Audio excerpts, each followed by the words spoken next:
Hello my fellow gamers and welcome to my overview of the tourism and gambling in the 2.0 SimCity patch. I created this region before the patch, made one city that is simply there to supply water, power, sewage and garbage capacity to my gambling and tourism city, which I then only made a few of the casinos and 3 landmarks, pro stadium and an expo center, and tried to do my best with tourism and gambling and try and achieve success with this city to be profitable. Now at that time my tourism peaked at around 8,000 tourists in total. The city does not have almost any high wealth tourists. They are all low wealth or medium wealth tourists.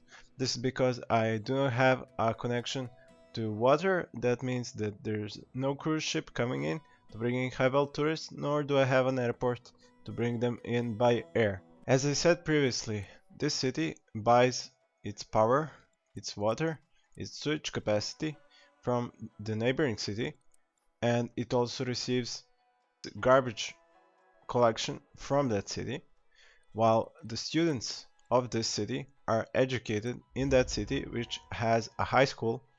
That means that almost all of my students are being educated for free by that other city, while I'm not paying a dime except for the upkeep of these school bus stops. Now for the rest of the services, I have a large police station and a small police station, which together provide me around 20 police cars, some crime prevention vans, detective vans, and even a police chopper. I have only one clinic, which is heavily upgraded, but at the moment requires only 2 upgrades, which are 1 ambulance car and 1 extra patient room. I also have a fire station with 2 fire trucks, even though the one fire truck seems to be handling this city very well, the other one can even be turned off. I have a single recycling center which produces plastic.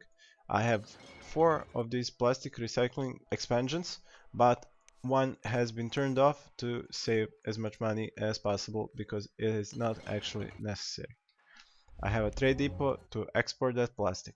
Now, the configuration of this tourism city is a bit strange because my expo center and my pro stadium are at the bottom, while my train stations are at the top, together with 7 casinos, of which 2 are slick, which by themselves can support more than 2,000 customers, gamblers, while the sci-fi casinos and the gambling houses together go up about 2,000.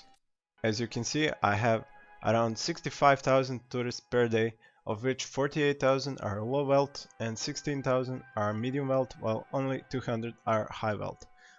Just from the landmarks, I am receiving an income of around 200,000.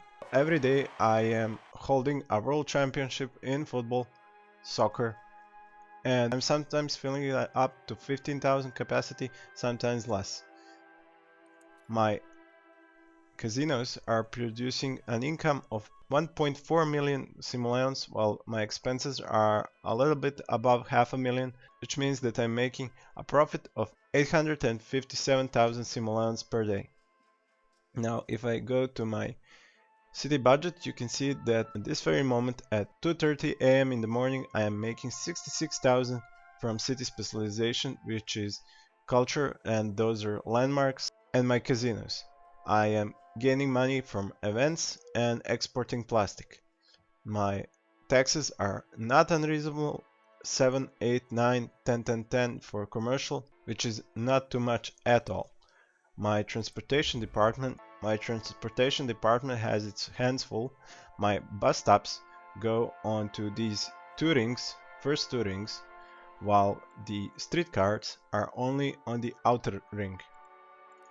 As you can see, the stations for the streetcars are almost always full to their capacity on almost all of them, while the bus stops do not have that many passengers waiting for them, but my bus terminals, all 3 of them, are always, and I repeat always, at 500 passengers waiting. As you can see, I am transporting 50,000 by bus, another 93,000 by streetcars, and 69,000 by train. Now this is because most of my tourists, as you can see here, after the Pro Stadium finishes its run, they start walking from my Pro Stadium up into the middle of my city, as you will now see when I speed the game up. And once they get in the middle, they go on to the right or the left, and they go by foot, mostly by foot. Only a small percentage of them go into cars, and then they visit my hotels or my casinos on their way out to the passenger train station or the bus stations. From there they leave my city. I am not having big problems with traffic. As you can see, only this part here usually suffers from high traffic because it's close to the exit and the entrance that seems to be having the most influx from Sims, while this side over here only sees some buses and rarely any cars. I have not allowed too many hotels to be made. I have made 3 medium wealth hotels up here because this Slick Casino has about 900 room for medium wealth tourists, or should I call them gamblers, which means that it can keep making a lot of profit if I keep these medium wealth tourists close by. The land value in my city has been made in a way that in this small string I have high wealth parks which are creating high wealth land value, which means this is why I have these high density, high wealth buildings, while the middle ring has all of my medium wealth citizens, and the ring that is at the farthest end has all my low wealth citizens. This is also the reason why my bus stops and my streetcars are set in this way, because streetcars are mostly used by medium and low wealth citizens. In this case, most of my low wealth citizens use the streetcars, and the rest of them can use the buses, as I have the bus stops on this outermost ring.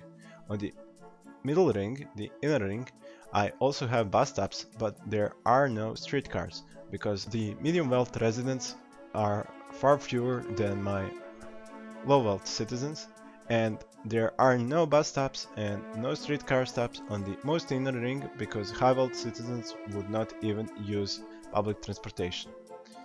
In the middle of this ring, in the middle of the city, are my fire station, police station, clinic, as I have previously shown you, with only a few high wealth shops that support these high wealth, high density residents. On the outer edge, I have these medium wealth citizens which are turned and zoned onto this avenue. Now, people will, and even I have told you before in my previous videos, do not zone on avenues, but this does not go for if you are zoning on a city made by concentric rings. Now, I have zoned on this inner street for these high wealth citizens.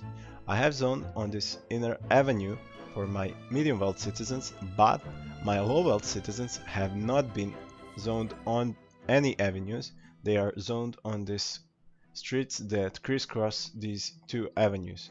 This is because I wish for any car traffic to be coming into these streets and going into these buildings, while leaving the avenue free for medium wealth and high wealth residents so that they can operate freely and move around the city in their cars, while the low wealth citizens will use the mass transportation system like the bus or the streetcars.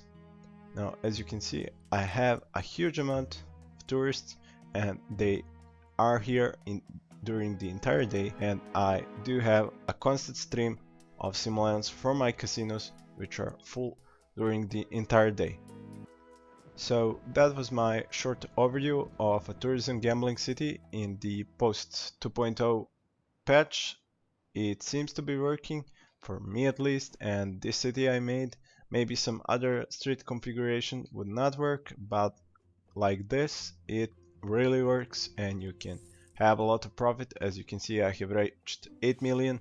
I did start this city in sandbox mode, but since my city became profitable after the patch, I have made 7 million just playing without using any cheats in sandbox mode. So that is it from me in this video. Please stay tuned to my channel There are a lot of tutorial videos, and if you wish to know how to build a successful city like this, you may want to pay some attention to those videos. Thank you for watching, and stay tuned for more.